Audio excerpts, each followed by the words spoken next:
Welcome to the Supernatural with Laura Maxwell on Eternal Radio. In these programs, we will hear the true supernatural accounts from those who tried various spiritualities. You shall know the truth, and the truth shall make you free.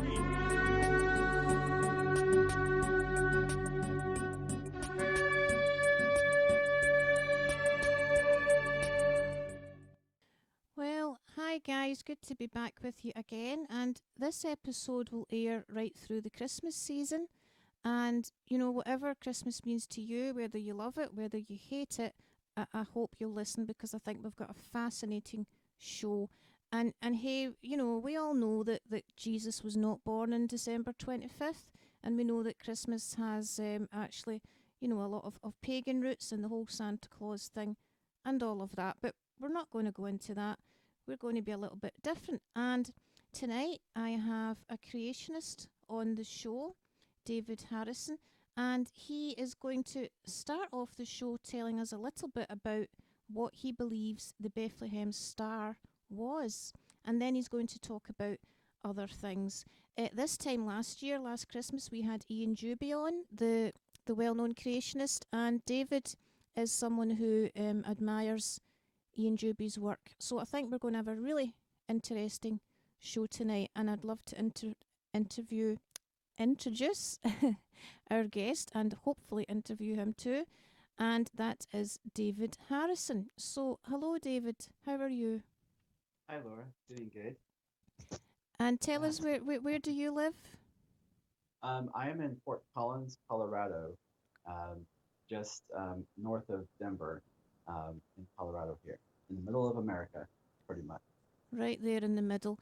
And we've been having interesting chats on Facebook, and you're also an author, and you have a background in art and some really interesting things. And you would describe yourself as a supernatural creationist and a degenerative evolutionist. So that sounds fascinating, and I'm sure the listeners will want to know what that actually means. But first of all, could you tell us what you've come to learn about the Bethlehem star?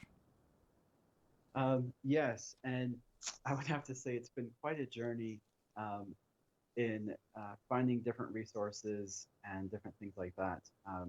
And as I was kind of refreshing myself, one of the tools I use that really helps me when I'm trying to find out an issue is called searchcreation.org. And it searches the top 10 apologetics or creation website. And Wow. so that's a great tool that I use that can help me find out, okay, what is this group saying? What is it? What is it saying? So with the Christmas star, part of the people's fascination is trying to nail down exactly when the birth of Jesus was. And it's interesting because what I've read, we've got it, some people might think they've even got it down to the day. Crucifixion, definitely, we have down to almost the day it happened, the hour, the minute it happened. There's some fascinating cosmological things happening with crucifixion.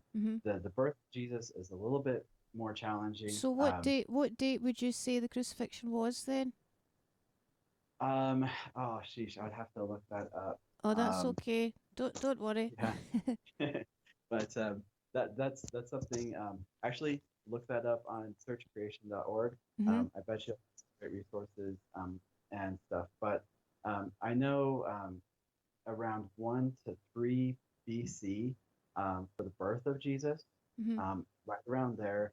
Some of it has to do with actually when Herod died and some different things too. But one of the most fascinating things about the Christmas star is, was this a natural event or was this a supernatural event? Yeah. And so I don't think it's wrong for Christians or scientists to look for natural explanations to things in the Bible. No, not at all. I think sometimes we can kind of tread where if we make solid conclusions on something that could be supernatural, we can get ourselves in trouble. And so that's something we'll kind of talk about a little bit later. But the candidates for a natural explanation for the Star of Bethlehem could be one of them is a supernova, and we only have 3 supernova in ancient recorded history that were actually recorded. We know that other supernovas took place, most probably, but were not recorded. So we don't have any records, extra biblical records of a supernova happening at that time for the Christmas star. The other is a comet coming through, and that is probably, in my understanding, the weakest possibility would be a comet. The other is a conjunction of planets and stars. That would be Jupiter, which was called the king planet, Regulus, which is where we get the word regal or king from. That was the king star, and also some fun things going on with Venus. So the conjunction of Jupiter and Regulus together, making a brighter star in the heavens. And then what Jupiter does at a certain time of year is it kind of circles Regulus and goes into what's called retrograde motion. It looks like it's going backward. When in the gospel account, when it says the star stood still, some people think when Jupiter it looks like it's actually making a little circle. It's just because our Earth is circling the sun, and it's what's called retrograde motion. Wow. So those are the probably the top candidates for a naturalistic explanation. Supernatural explanations would be something like the Shekinah glory of God, or even an angel, a luminous angel being, something like that. That harkens back to the children of Israel when they were in the wilderness, being guided by this fire by day and the cloud by night. This is kind of the presence of God, somewhat embodied in a form that wouldn't knock everybody over and kill them.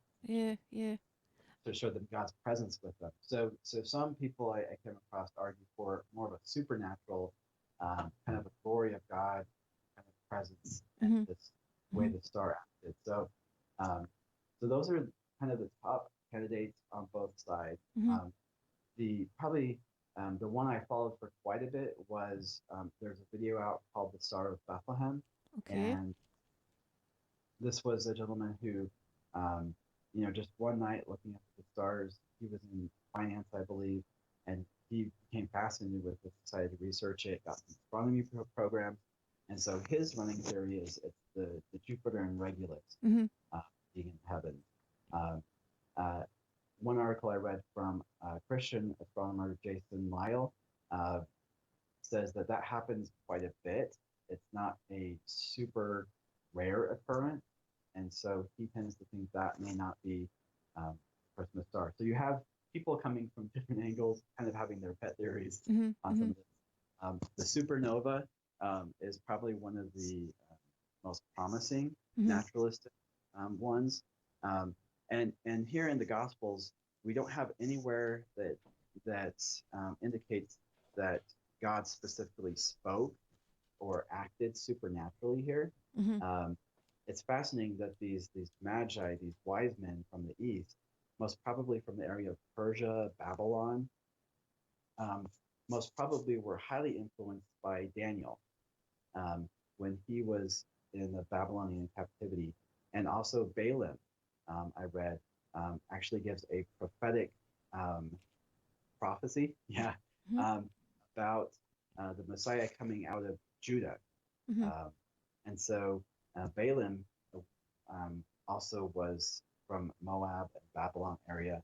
And so those two, if you were a magi, a wise man, connoisseur of this kind of wisdom, those would have been heavily influential, most probably, in this, where these gentlemen came from. So, so that kind of lends itself to them looking for something naturalistic. And we know that Daniel prophesies the coming of the Messiah to pretty much the very day. And so some of Daniel's prophecies are very, very pinpoint on the coming of the Messiah. Mm-hmm. And so they would have followed Daniel. Then they came to Jerusalem, which is the capital. It's also from past Abraham. He goes to the king of Jerusalem, Salem, for sacrifices. So all nations surrounding would have known Jerusalem's the place you go. Yeah. This is the place where if you see cosmological events, something in the stars happening, Mm-hmm. there's something going on here. Mm-hmm. And it is fascinating. I've as I kind of refreshed my research on it, I'm like, oh, we can't quite nail it all down yet. Mm-hmm. Some really good theories on it, and one of them could really be what happened. But of course, with when we look at events that are historical, um, it's hard to use observational science. Mm-hmm. So Sure. that's what we get with the challenge of evolution and creation is the theories are uh, trying to say what happened in the past, what we can observe today, what we can recreate today and model. So those are some of I still find it an area that's fascinating, Mm-hmm. and I tend to think it's probably something naturalistic, supernova, or something like that. There's I do recommend people. I think you can go on YouTube and watch the video, "The Star of Bethlehem," Mm-hmm. and do their own research because you're going to learn more from the scriptures. Mm-hmm. You're going to, this is the coming of the visible Yahweh, the Son of God, in human form. And if God wants to pull out all the stops and throw a party and do something supernatural, then He can. Yeah. This is a pretty big event. Absolutely. But also an event where He shows His humility because He comes to one of the most backwater places in all the world. He doesn't go to Rome. He doesn't go to Mm-hmm. the great city of the world. He goes to Judea, Mm-hmm. Bethlehem, and it shows so much connection and humility um, through Christ and what God does. Absolutely. And I guess, my own thinking is it probably was more cosmological, because, if it had been an angel or God's glory that just happened to shine across the skies, then the Bible would say that, but it actually says star. So, Yeah, and I love yeah, how, science and everything, cosmology and all the rest of it, is finding out these things now about supernova and what have you, that way back in the time of the Magi, they wouldn't have known about that as in depth as we do today. So it's lovely how science eventually catches up with the Bible and can actually prove it rather than just discredit it. I just love that. yeah. It's fascinating. I just saw a post where archaeology has shown that at least 40 people in ancient history that the Bible names have also been discovered by archaeology and confirmed by archaeology. Mm-hmm. And so, yeah, just time after time. This year, one of the fun examples of that is the Siberian Unicorn, which you kind of take a moose and you put a big 3 foot horn on the front of his head. Mm-hmm. Take away the moose's horns. You got a Siberian unicorn, which is most probably referenced in Job. Oh, wow. Slap that for 50, almost 100 years, saying, "Oh, Mm-hmm. the Bible mentions unicorns in Job. Yeah, There's no such." yeah. But now we actually found the skeletons of these, and in Job, God says to Job, "Can you harness the unicorn? Can you make this creature plow your field?" And when you see the fossils and the recreations of this creature, you're like, no, this is it's kind of like a buffalo or a bison with a Uh-huh. big long horn in front of it. Wow. And so just one more cool example of how often science does catch up with the Bible, and Definitely. Yeah. and It's it awesome. also shows how limited human observation is, how limited science is. 200 Mhm. years ago, we couldn't observe UV light, microscopic worlds, or deep space. Were they not real just because we couldn't observe them? And this is something, when I talk with youth, I really try to get them to understand a supernatural worldview, because science is handicapped, and the worldview of materialism that says if we can't observe it, if we can't study a thing using science, it must not be real or relevant. It's not important because it's not scientific. And I like to say, well, if you were a materialist scientist of 200 years ago, there are lots of things that would not be real. And that the worldview of materialism is actually a science stopper, because it says we've discovered everything pretty much. There's no other realms. There's no supernatural realm.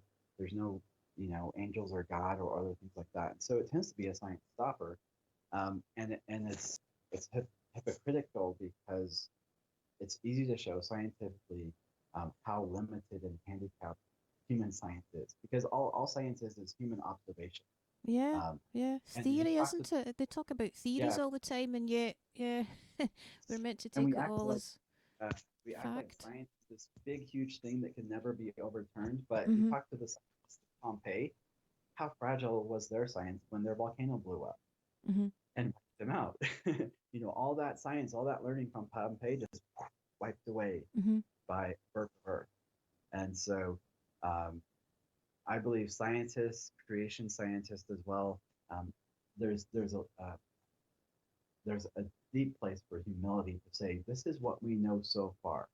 This is the current theory, and to be humble in that is a great advantage. Absolutely. And it's a great advantage for anyone who even follows God and claims to understand the Bible fully as well. Yeah, for all of us, all believers, to be humble in what we are teaching and realize that we only know a tiny, tiny bit, and sometimes we need to be corrected in what we do teach, because we've maybe went off track. But that's such a great thing. I think God has gave you favour, David, the very fact that you do teach youth, and not just in churches, but you teach youth in public education. So I feel like, God has gave you favour to bridge the gap, as it were, because obviously most of the teachers you will meet there will be anti-creation teachers. So how do you talk to them in such a way that they're not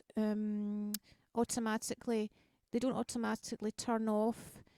So, rather than talking about God using the word God, do you describe him in another way? You said something to me about, was it that you say he's an interdimensional being, or?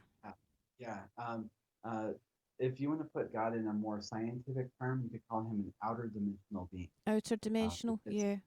In the Bible, he claims to know the end from the beginning. Even the creation narrative of Genesis says God in the beginning created light, time, matter, and energy come into being, and he pre-exists those things. And he is also in no way bound by those things when he acts or does things. So reaching, this is a calling I feel God has called me to, is to reach back into the public schools. I still love working with youth groups, working with Christian schools, but if I can build relationships with public school science teachers, help them understand they don't need to be afraid of creationism or creation science. They're not going to get in trouble, but if they have me in as a guest speaker, they can kind of say, okay, here is this guy presenting this view. But to be a safe person for that teacher, even if they're an anti-creationist, I'm really trying to build bridges, but change the terminology. So God would be an outer dimensional being. Supernatural being would be interdimensional, which get into the whole aliens. Are there aliens? And I'll be like, well, God did create other beings. Some of them may be masquerading as aliens, and some of the best explanations from UFO experts is these are interdimensional beings. And that really fits a biblical model of a supernatural being. And then I believe that when God created Adam and Eve at the beginning, they could see and interact in that dimension or realm, supernatural realm. And Michael S. Heiser brings this out in his book, The Unseen Realm, beautifully. But you also see it. Sorry, I missed that. Michael Heiser. Oh, Did you say yeah, he Michael S. Heiser came out with a book a called book, The Unseen Realm. The Unseen Realm? Yeah. Yep. And it's really an exploration of the Old Testament worldview of the supernatural. Mm-hmm. So in my own book, my novel that I've done, Seed, Genesis, and Morals, I've really tried to combine kind of a creation, science, supernatural creation with this Old Testament supernatural worldview. And so you have Adam and Eve interacting with supernatural beings in the Garden of Eden. They walk with the visible Yahweh. In Genesis, the first chapter, it says, they heard the voice of God walking in the garden. Well, does the voice walk? No, it's embodiment language on purpose. So the writer is trying to clue us in. They heard the voice, or it could also be called the word. They heard the word of God walking in the garden in the cool of the day. So, and they would have reflected the glory of God. They would have clothed in light. And I would love to see that in children's book illustrations, but I have only seen two other artists that I have ever found that depict Adam and Eve actually being clothed in light or glowing. And we know that when Moses spent time with God on the mountain, he came back down, his face, it says his visage was changed, his face glowed, and he freaked the people out. Yeah. So, Yeah. so there is some biblical corroboration for that. I actually found a 17th century Indian from India depiction of Adam and Eve being driven out from the Garden of Eden, and they have flames coming off of them, kind of like the halo kind of effect. Yeah. And it's also fascinating that in the Chinese language, the character Ren, or person, is the same base character for fire, but it's the base character with two little lines for person with two lights of kind of flames coming off. So the character for fire is a person aglow in the ancient Chinese character. And Wow. so it's just amazing how archaeology, science kind of combines with all this. So, but anyway, so that's trying to help students with that supernatural worldview, coming to a science teacher and saying, everything we know from genetics, DNA, and information theory says that information comes from intelligence. And even many evolutionists like Bill Nye or others are saying that life had to have come from outside of Earth, something more intelligent. It's the panspermia that maybe aliens seeded life here. So they're even acknowledging that information comes from intelligence. But as a Christian, we're saying this intelligence was not biological, was outer dimensional, not subject to what we're subject to, the time, matter, and energy constraints. And this to me is a big deal when it comes to creation. Did it happen over billions of years of deep time, naturalistic processes, or did it happen rapidly in supernatural creation? Yeah, and could you, while you're talking about that, could you just interject? At the start, I introduced you as a supernatural creationist and a degenerative evolutionist. This might be a good time for you to describe what that is before you continue with your point. Definitely. And the reason I use those terms is because I want to get people confused. I've had people ask me, well, are you a young earth creationist? And I want to tell them, well, I'm a supernatural creationist and a degenerative evolutionist, because I actually reject the label of young earth, because even if the earth is, say, 6,000 years old, that's not young. But here's some factors is when we come to the Bible and we come to science, we have to ask ourselves, what's our foundation? Is it God and his revelation to us of nature, of reality, or is it our mind and only what we can observe? So what's your primacy? What's your foundation? And that's going to determine how you even interpret scripture. So, for example, whenever we see the acts of God, he, like especially with Jesus, he changes water to wine. That's a supernatural act. If you were a naturalistic scientist, you could maybe try to examine that wine, test the wine, see where the grapes came from, see how old it was. All missing that 2 minutes ago, it was water in reality. Yeah. And so It that's how might taste like a wine that's 50 years old, but Jesus just made it. Yeah. So essentially, you would say that's a lie of nature. Mm. Jesus just made a lie of nature, but Jesus said he was the Son of God, and he's telling you he's doing a miracle in the passage, and so he's revealed to you that he's doing something supernatural. And I think that in the creation narrative, God is doing the same thing. He says, "I spoke, and this happened." In Isaiah chapter 40, he says, "I spoke, and suddenly it occurred." Possibly speaking to the rapidness of creation. And so whether it's the acts of Jesus or the acts of the Creator, which we know from the Gospel of John is Jesus, he does things we see a pattern of immediacy and fully formed and functioning. And that's what I mean by a supernatural creation is when I see God doing direct acts and saying, I did them supernaturally, I spoke these things into existence, I stretched the heavens.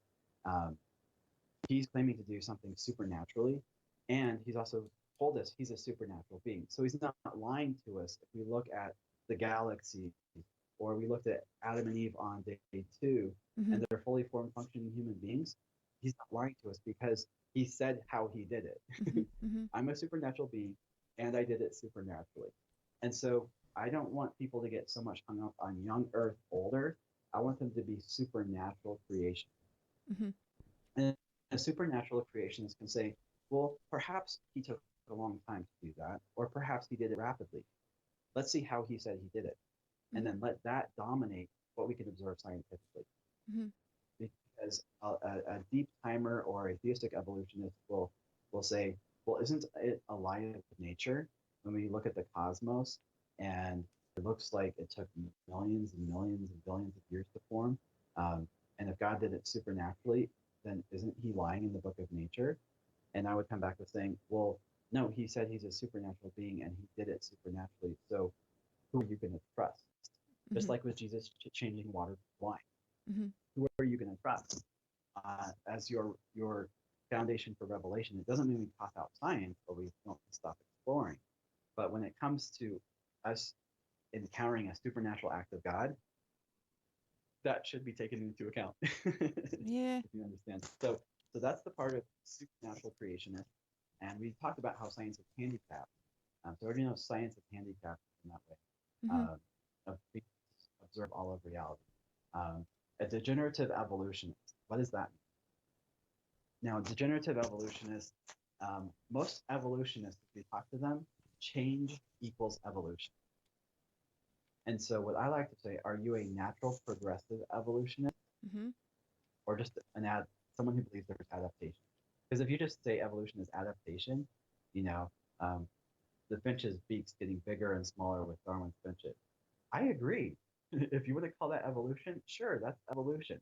But natural progressive evolution, where you get more and more genetic information, you take a primordial pool, you take minerals and rocks, and you bring them to life, and then you make that more complex, until you get it's molecules to man evolution or stellar evolution of a big bang, and you have to take hydrogen and get heavier elements somehow through cosmological evolution. That I see as unscientific, and that also I also have really good science to show that's anti-science. So degenerative evolution theory says that the universe is subject to the second law of thermodynamics, it's subject to entropy. The system's not winding up, it's winding down. And then genetically, the same thing is happening genetically is we're reflecting mutations in our genes. So humans have between 100 and 3,000 mutations in us right now. We're passing on at least a 5% mutational load, some say a 10% mutational load to our children. It means they have 10% more mutations in them than we do. Whoa. And that will essentially drive our extinction. So there's great scientists, John C. Sanford. He's a Cornell University biology professor. What's his name? What's his name? Sorry. John C. Sanford. Okay. Oh, yeah. he's written a book called Genetic Entropy and the Mystery of the Genome. Mm. And I found some other articles on this, but he's really researched out this the most, I would say, with his book on genetic entropy. And he goes back and shows that even the lifespans of the patriarchs in the Bible follow a genetic degenerative curve. And so as the human race progresses, we are degenerating genetically. We're accumulating mutations, and natural selection can't pull them all out, can't save us. Mm-hmm. So that was to me what it means to be a degenerative evolutionist. If you were to say the rest of the story of Darwin and his finches or his discoveries, you would say a creature speciates because of the genes it has within itself for a variety, but it speciates to extinction. Mm-hmm. So the dog and is a great example. We've bred dogs to where we have Great Danes and Chihuahuas and poodles, but a Chihuahua and a poodle can no longer survive in nature. We have to shelter them, change their environment. They've lost so much genetic information, you can never rebreed them and get them back to their ancestral dog. That's called genetic impoverishment. And so that's what I call degenerative evolution theory. And part of degenerative evolution theory is what's called greater ancestor theory, where it says God initially created superior genetic kinds that were genetically perfect, including humans. And in those genes was lots of genetic information for diversification, for Neanderthals, for pygmies, for Shaquille O'Neal. There's lots of diversity in the humankind. But when you have a group of creatures or animals, cheetahs are a great example of this. Cheetahs are almost exact clones of each other. They've lost genetic diversity. Whoa. And if their environment changes, they will not have the genetic diversity to adapt anymore to that environment, and they'll go extinct. Whoa. And we'll say, oh, the cheetahs went extinct because the earth got hotter or colder. Yeah. No, they went extinct with genetic impoverishment.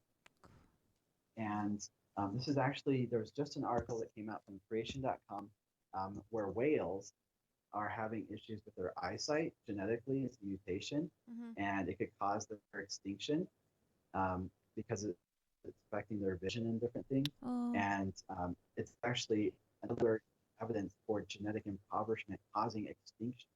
And so what we see is mutations, natural selection aren't the heroes of the evolutionary story. They're the villains.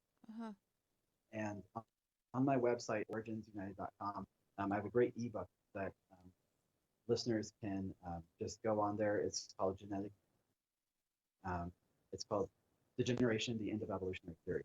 And it was put together by a Dutch youth pastor scientist, and he's let me re-illustrate it, kind of put it back out there, and request it from me. I'll send the download link for that. But that book is also another great book on genetics, as well as John C. Sanford's genetic book. So that kind of gives you the background. Sorry for the long story. Two short words of a supernatural creationist and a degenerative. Yeah, and that's awesome. And you said to me as well about the whole issue of time, and we hear a lot more about it these days. Everybody wants to know about the whole time debate and what is possible, what is not possible, and so on. And you said to me, you mentioned the time dilation theory, and you mentioned Dr. Russel Humphries, the physicist. Could you go into that, please? Definitely. Well, genetically, genetics is showing that life on Earth is young. So the genetic evidence, even the fossil evidence, if we ever have time to get into that, shows that life on Earth is relatively young, thousands of years, not millions of billions. But what about deep space? Supernovas, cosmological. I mean, the deepest we look into space, we see fully formed functioning galaxies, which should blow our minds. The deepest we can see back in time. But Dr. Russel Humphries, he's a physicist. He works with Creation.com, which is Institute of Creation Research, and he has proposed he has some successfully proposed models of magnetic fields, and actually planets starting as water, H2O, water plasma. If God used kind of those processes in creation, then we should have strong magnetic fields in the planets. Mm-hmm. And his models have actually proven quite true and accurate on some of those. But one of his theories is called time dilation theory, and it holds it pulls on Einstein's theory of relativity that time runs slower when you have more mass or gravity in the air. So time will run slower at the base of a mountain than at the very top of a mountain because you've got less mass with gravity pulling on it. Wow. Same thing out in space. And so if, for example, Earth is towards the gravitational center of the universe, it's where everything got started. If Earth is towards the center of this, there's going to be more essentially mass and kind of magnetic gravitational mass at Earth than there is out in space. And so theoretically, a day on Earth can equal a billion years out in space, and even processes out in space. And so with that, you get a young and an old universe. And so if someone asks, are you a young Earth creationist or a deep timer? And I can be like, yes, because it is quite possible with the physics, math, and your listeners can go on creation.com, look up Dr. Russel Humphries, time dilation theory, do their own research. But there's also some great cosmological theories besides the Big Bang that work much better with time dilation theory as well. So the electric universe, plasma theory, origin, which basically has the planets coming together because of a gravitational Z-pinch, and some other terms that I won't go into. If someone who's listening is a cosmologist or works with those things, they might know that. Sorry to interrupt, David, but I can hear your wee boy in the background. Is he okay? Yeah, he just can't get into our bedroom. Oh, he's trying to get in. Trying to think of what I can do here. You should play it there. I apologize. That's okay. Could you just repeat the last little bit you said there about electric universe and something else you said, because I think we might have missed that. Yeah.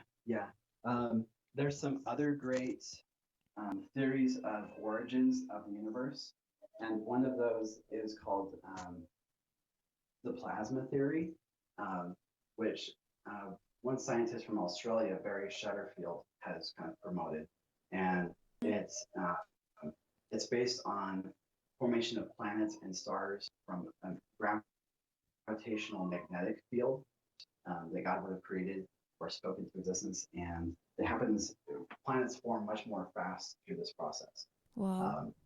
So there's some great cosmological theories besides the Big Bang out there, and the Big Bang was actually proposed by a Catholic Jesuit priest, Lemaire, and it's been hijacked by naturalistic progressive evolution to try to back up their theory. And so it's always interesting how that happens. Quite often in science, or great scientists who believed in God and Creator are often touted, or their stuff is borrowed or taken for other things. So, and I think but that's something. Go ahead. I think it's amazing. You know, I assume there's probably even many believers who are not aware of the fact that a day on Earth can be equivalent to millions of years out in space, because it's just perhaps something we're certainly not taught in churches, for example. And it's beautiful because I think it just highlights that God is not subject to time. People talk about time travel and this, that, and the other. Well, God exists outside of time. He's not subject to time. He created time. If a day on Earth here is one day in billions of years out there, then that's okay because he's God. And I liken it the best example I can find is that of someone writing a book. If you're writing about people in your book, you could go on vacation and come back to the exact same time in that book of those people's world. You could go back in time, or you could jump ahead in their world's time as a writer, And that's kind of how I see God. He can view all of time, and he can go anywhere he wants to in our story. He could spend hours and hours of his own time on a moment of ours Mm-hmm. in our story. Mm-hmm. And that brings back just the again, the personal nature of God, this the idea of the incarnation. We're talking about Christmas, Mm-hmm. God with us, Mm-hmm. and that he can spend infinite amounts of his time, whatever we call that, Mm-hmm. in a moment of ours. Wow. And that's how he can be very personal to Mm-hmm. us. Mm-hmm. And that to me just kind of blows my mind, in that way of he can go into our stories that way and be intimately involved, Mm-hmm. because he isn't subject to those. Mm-hmm. And so I challenge people who want to tie God to naturalistic processes, to deep time, because it's to me they're making God a plow horse of naturalistic processes, saying Mm-hmm. God has to do things the way I understand them to possibly have happened naturally, Mm-hmm. is like hooking God to a plow called naturalism, and Mm. he has to dig this through eons to get creation accomplished. Now, I'm not gonna. That's a pretty crazy place to be. Say God had to do it that way, Yeah. because that's the only way I can understand it to have been done. Yeah. And And it's the human mind. The human mind does want to put things in boxes and label things and stereotype things and all of that because it's easier for us to understand it. yes, yeah. So being a supernatural creationist and a scientist is not a contradiction, Mm-hmm. but it does take an imagination. Mm-hmm. And C.S. Lewis even wrote about that. He's like, many of the scientists today lack imagination. Mm-hmm. and and so, I mean, having a supernatural God, um, it does take an imagination. It does take faith. Mm-hmm. But it also takes massive amounts of faith to be an atheist, when you don't even know what's in your neighbor's house and what's going on. Mm-hmm. And being an atheist, you have to claim, all things, what all things are going on. You have to essentially have the qualities of the God you claim doesn't exist, be able to say he doesn't exist and be Mm-hmm. certain of that. Mm-hmm. And we had talked about a little bit that even at the Garden of Eden, when Adam and Eve are given this test, this tree of the knowledge of good and evil, which the word knowledge can also mean to declare. It was the test of, will we declare our words, our mind, as equal with God's? Mm-hmm. We decide what is good and evil. Mm-hmm. And that's essentially even the law. Mm-hmm. You think about legalism. Legalism says, I decide what's good and bad. Mm-hmm. And if I can be good enough, I can be good enough for God. Mm-hmm. And so we recreate the sin of Eden every day when we live by our own standards of Mm-hmm. reality. Mm-hmm.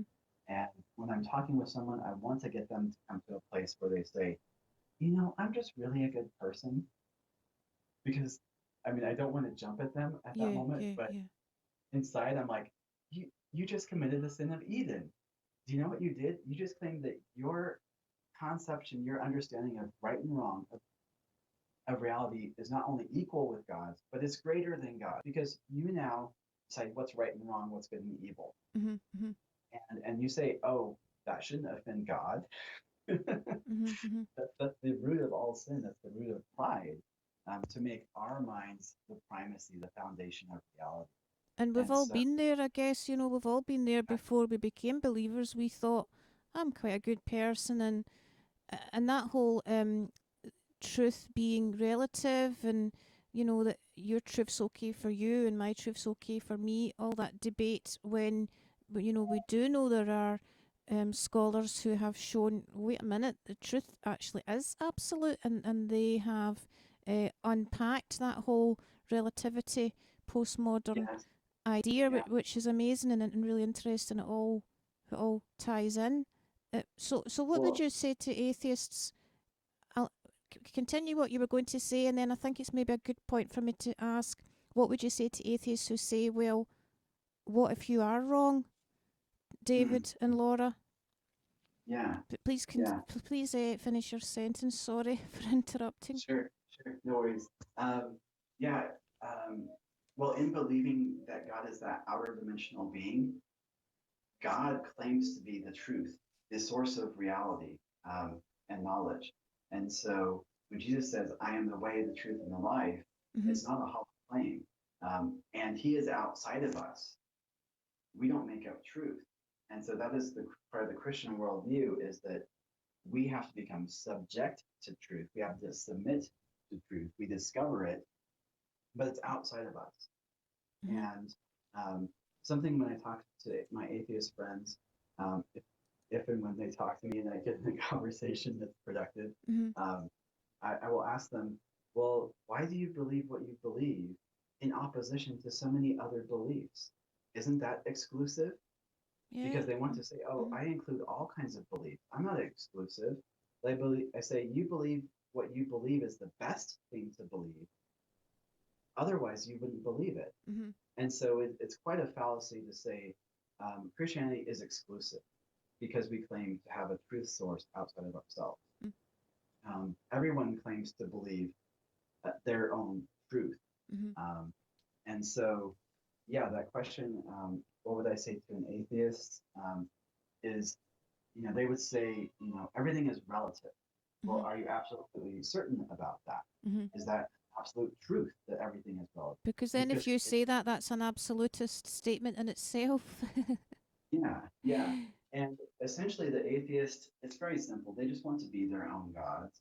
So if everything is relative, then they can decide their morality. They can decide their reality. And that's why morality does make truth claims on reality, because to say something is good and evil is to talk about reality. And so the Bible answers it at the very beginning and deals with our biggest problem is we want to declare our words as right and wrong. We want to declare what we think and understand of reality as the truth of reality. And that's all an atheist wants to do. They want to be their own God. But similar to, I guess, the whole New Age esoteric school of thoughts too. It's easier if truth is relative, because if God really is the God of the Bible, then that might mean they have to change their beliefs. It might mean God might require them, ask them to even change some of their behaviour, and the thought of change, hearing the truth can be off-putting at first, because we realise we have to change, and I think we've all been through that at leading up to our conversion. But when you're faced with the truth and you know it's the truth, you go with it even if you don't necessarily like all of it, because you want the truth and you want the true God. And it takes a huge amount of humility of realizing that you do not have the answers. Left to your own devices, you tend to death and perishing. And, one of Jesus' disciples said to him, where else can we go? You have the words of life. And so for me, all religion does is make really good dead people. We don't need more goodness in our lives. We need to realize we're actually spiritually dead, and it will result in physical death, which is another problem altogether. But we need life. So Jesus comes along and says, I'm not going to bring you goodness. You need life. You do bad things because you're already dead. And so I don't need you to do more good things to earn my favor. You need to accept a gift of life. And then what we do after that is worship, is connection to God, is abiding in him. Goodness then becomes real instead of self-righteousness. And so so I love that phrase, and I don't know if someone else said it, but yeah, all religion does is make really good dead people, because you can be really, really good, but still be spiritually dead and separated from God. And just as we talked about Christmas time and the incarnation, Jesus coming to us, the amount of humility and humbleness he expresses there is the same thing we have to go through, to die to ourselves and to acknowledge him as the creator. To say, okay, you decide reality. I'm going to explore your reality. I love researching science. I love researching origins. but I see that God, you are my foundation. You're my primacy. Mm-hmm. Why? Because left to my own mind, I will most probably get it wrong. Mm-hmm. And we've been getting it wrong for thousands of years as humans. Mm-hmm. Our science is handicapped. It's limited. We can't observe all of reality. Even with all the cool tools we've invented to see radio waves and ultraviolet light, Mm-hmm. who knows how much more is out there to explore? And so, for me, being a supernatural creationist, a scientist, um, is a wonderful adventure. Um, and if it's all a fiction, if God is a fiction, then I have lived a life of lovingness. I've been a great person in my community. Living by the model of Jesus will make great citizens. Now, there's people that claim to do horrible things in the name of Jesus, but that wasn't Jesus' model at all. No, they did People, exactly what Jesus would not want. exactly. Yeah. So if anybody brings up, horrible things that people have claimed to do in the name of Christianity or in the name of Jesus, just say, does that fit the model of Jesus himself? Mm-hmm. And any honest person would have to be like, well, no, Mm-hmm. it doesn't. That behavior doesn't. And then I'd have to say, well, they were not truly following Jesus. They were following religion. Mm-hmm. And we all know religion messes people up. Mm-hmm. And the because same, it's yep. a way of declaring our own goodness. Yeah, same Our own as believers, Christians who do act self-righteously or as if they've got the moral superiority. That is an incorrect picture of Jesus and an incorrect way of how we should act. But at the same time, yeah, we're imperfect and we do make mistakes and stuff as well. So it's like, please don't look at our mistakes. Please look at Jesus and his goodness, because he is our role model and he is the one. He's just perfect. Yeah. We're running out of time now, David. Mm-hmm. Could you please tell the audience about your book? Because I think it's wonderful. It's fiction, but it also has some good scientific explanations in it as well. So please tell us about your novel. Yeah. Well, one of the reasons I wrote this novel is I wanted to bring the creationist view and the supernatural Old Testament view back together. Essentially, if your audience knows Ian Juby or Michael S. Heiser, it's kind of a bringing together of the two in relationship. And so I asked the question, what if archaeologists found ancient tablets from before the flood of Noah? These tablets re-echo the Genesis story, but also I've added in other scriptures from the Bible into those tablets. So it's almost like a beefed up Genesis account. And then my archaeologists, one of them is an atheist, one is a Muslim, one's a Christian, and one's a sci-fi geek. And they're all coming to this discovery and how it's challenging their worldview and the questions they have. And so that's part of the storyline of my novel. The other storyline is I take you first person into Eden with Adam and Eve. Wow.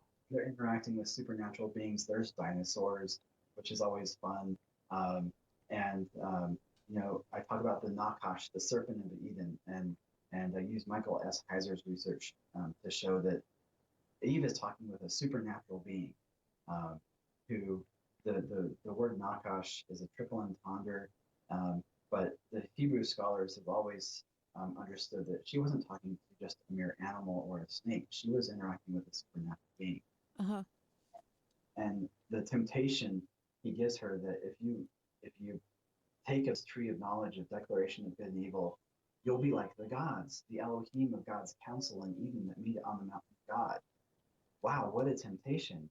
Because God had created Adam and Eve to be rulers of the earth, to echo his supernatural family, on earth, to mirror him as imager. And so my novel really explores what that means. Supernatural world of Adam and Eve. There's twice as much atmospheric pressure from the fossil record. There's more atmospheric pressure, so they can run forever and not get tired. Things are bigger and better and stronger because it's all the original ancestral kinds. Wow. So my first novel, See Genesis Immortals, takes you from creation to young Noah. and Noah and his family is getting attacked by Nephilim giants and hunted, and he actually stampedes a herd of Triceratops into the Nephilim as a way of defending himself, because Noah has this latent gift from Adam and Eve of being able to somewhat commune with the animals. Because I believe that originally we were much more connected to the animals and stuff. So so some of this is speculation and fiction. Sure. Some of it's reverse engineering on the Bible. For example, the sacrifice of of Cain and Abel. How did they know when God accepted the sacrifice? Well, 5 times in the Bible, God accepts a sacrifice by sending fire from heaven to consume the sacrifice. So I have that happening with Cain and Abel, because that's a biblical model we see other places where God accepts a sacrifice with fire. There's some fun reverse engineering done, and so I really try to balance apologetics and adventure. Wow, that's awesome. So you have underwater archaeology, what these archaeologists are discovering, and if what they discovered is really true, then certain groups aren't going to like this discovery because it calls into question Islam. It calls into question so many other belief systems that, so in book 2 that I'm working on right now, militant Islamists are coming after them essentially because of this discovery of ancient tablets that validate the biblical narrative and somewhat invalidates the Quran. Wow, it sounds so fascinating, David. I'm really sorry, but I have to get to the end now. It sounds fascinating, and you've been so kind because you're going to allow me to put the first 2 chapters of your novel on my blog for the audience to look at. So please tell us your details, your blog details, and then could you please pray for the listeners? Will do. Thank you so much for this opportunity. You can go to Origins United /novels, and that's where they can find out about See Genesis Immortals. It's available on Amazon UK. It's available through Kindle. And so if they just go to originsunited.com novels, they can find out more about my book. I've got some free ebooks and other fun resources on the website. And so they can also email me at originsunited@gmail.com.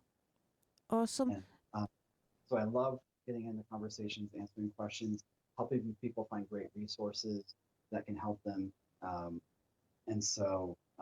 Awesome. I'm going to definitely have to get you back on the show. We have like about 30 seconds left. Could you please pray? That would be so wonderful. All right. Father God, we thank you so much that you are so much larger than we anticipate, but so much more personal than we believe sometimes. Thank you for this time of year where we get to celebrate Emmanuel, God with us, where you took on human form, you took on our weaknesses, but you lived perfectly because because you were God. But you in every way were tested like us, but yet perfect, so you could redeem us back to life. And I just ask for anyone in our audience, anyone who's listening, if they're struggling with this, that they go to you and say, are you real, God? Show yourself to me. Because if you are alive and real, that will happen. And we just thank you for this time. Thank you for guiding us through this way of life and understanding.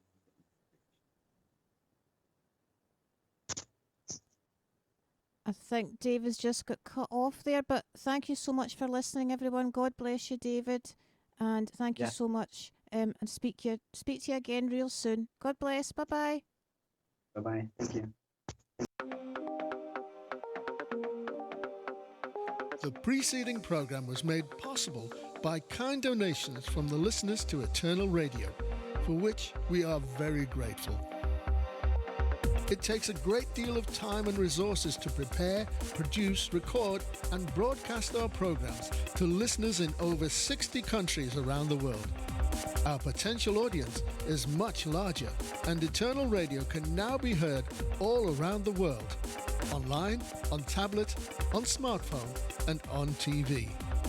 If you would like to help us continue broadcasting sounds to energize your faith, together with the message of God's love for all mankind around the world, please prayerfully consider making a donation. From your mobile phone, simply text ELCM02, followed by your donation preference of £3, £5 or £10 to 70070. Thank you for listening.